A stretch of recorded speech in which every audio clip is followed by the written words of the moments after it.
is Matt's bedroom. We've just been decorating this week. Now this is going to be the part of the artwork for the artwork.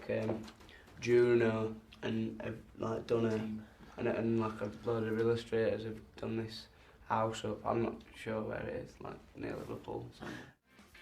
They played them some tunes, I think, and I think like sort of just come up with bits and stuff. And they used to do this loads and just sort of picked what they like.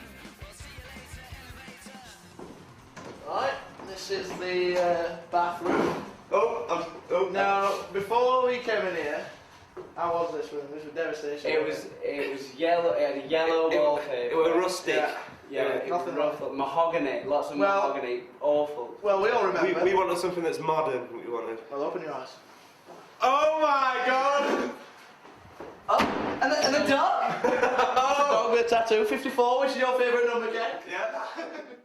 I remember when it all kicked off and that, they kind of tried to put it in the box of like, this is why it happened, but really it was just that, you know, I've been playing gigs and writing good tunes and people had like got on to that really. Probably like 18, 19 and that, and it's got probably a bit daunting, like, prospect of you having to, you know, do this stuff and have people like scrutinise. I probably just got a bit like frightened by it also, like went into your shell a little bit, but a lot of people think they should do something just because it's the done thing. Also, I don't think it's like something that we're like proud of necessarily, that we like said no to loads of things. It's like just that whatever particular things it were, you just didn't feel like doing or feel comfortable. Maybe it put the wind up them a bit, so they didn't get exactly what they wanted. But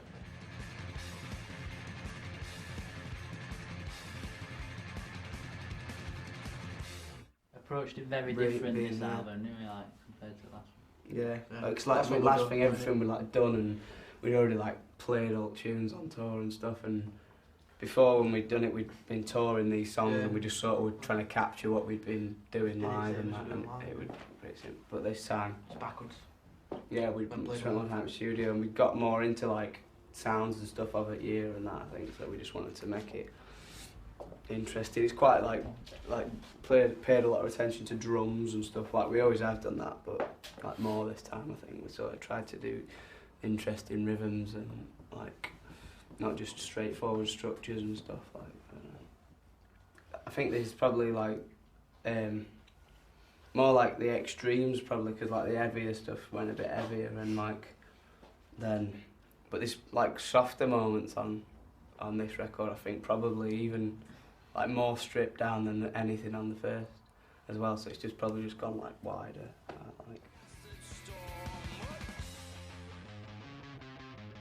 I don't think it's specifically about things that happened like last year and stuff. Although a bit of it is, and some about like people that we sort of met during that time or incidents that happened during that time that maybe led to like, but not, you know, definitely not as like specific as like first record were, so kind of every song were about a particular incident, which I think was sound for them, but like sort of wanted to get away from that a little bit. I reckon, yeah, in a similar style, it's like subjects and stuff. I wouldn't ever want to write about them things again, because that's done, isn't it? That's done, and I don't think you could do that any better than what we kind of did on that. But I reckon it does still, like people have played it, so you can still like tell it's us and that, and like we still do a lot like the same things that we did when we were writing them songs. Just I suppose with a slightly different angle on it, because there's quite a lot in it as well. Like I was saying, we tried to do just not just a straightforward arrangement like in each song and that, so tried to do a bit different and that, like with the sounds and stuff. So I suppose you can't go too long with something like that, because even though you've only listened to half an hour or whatever, it's like there's a lot in that half an hour, like different changes and stuff. I'm dead proud of all one like words on this album.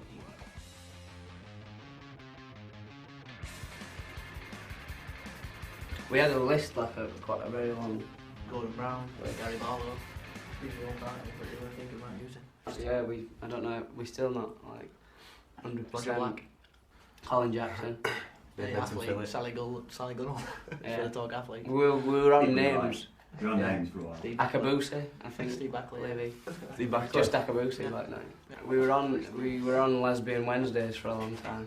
It's a club night. It's an evening that we put on. No, it's not a beer. It could be. It's named after your night. Yeah, my night when I promote a club. We were spending that much time there that we just thought Let's it experiment. represents that time in our lives. We may as well just call this record. Every Wednesday was Lesbian Wednesday. We listened to loads of stuff in studio, like while we were doing it, like in between and stuff. And there were a bit of kind of things like, oh, I found this tune, we want to do a tune like this, and sort of just kind of work that way a bit sometimes. Like, so it'd be good to have something a bit like this. And then by the time you do it yourself, it's not like that anymore. It becomes like your thing, but Electric Prunes. that kind of thing. There's a song called Release the Beast, which weren't a 60s thing that we Brilliant listened to. Brave Away. It's what It's a that good punk tune. ripped off for Around the World. Around the World. No. No, Robot Rock. Robot Rock. But the Shocking Blue I've been getting into quite a bit.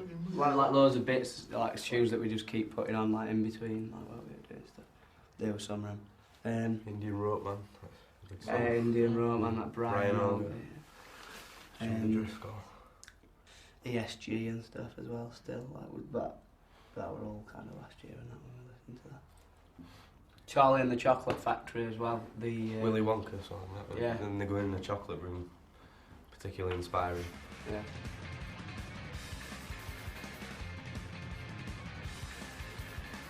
This were a number of studios. Started off in Mostly around the East capital. Coast. A lot, yeah. I mean, all based in London. Bar a week in Liverpool. Which were a good week. Very good week, yeah. As soon as we got back after like Leeds and Reading, which were like last gig we played last year, about a week or so after that we started practicing again, didn't Yeah. Yes, the album is. Everything's done now. we? A lot of mastering engineers tend to get it looking right don't rather even than sounding listen, right. they Is just- that right? Yeah, they don't listen. They can see what's right. Yeah. The dials.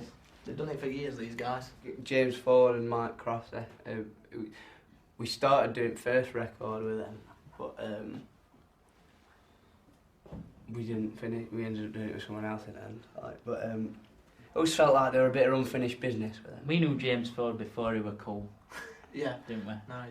We always got on with them well, and that, so we thought that we'd try it again with them, and it sort of worked out. I think that's because, like I was saying before, with the first record, everything was so like nailed on, and we knew how songs went and that. And whereas this, it was more kind of a bit more of a blank canvas, I suppose. So yeah, so we all sort of like worked it out together and that, and it were a good like,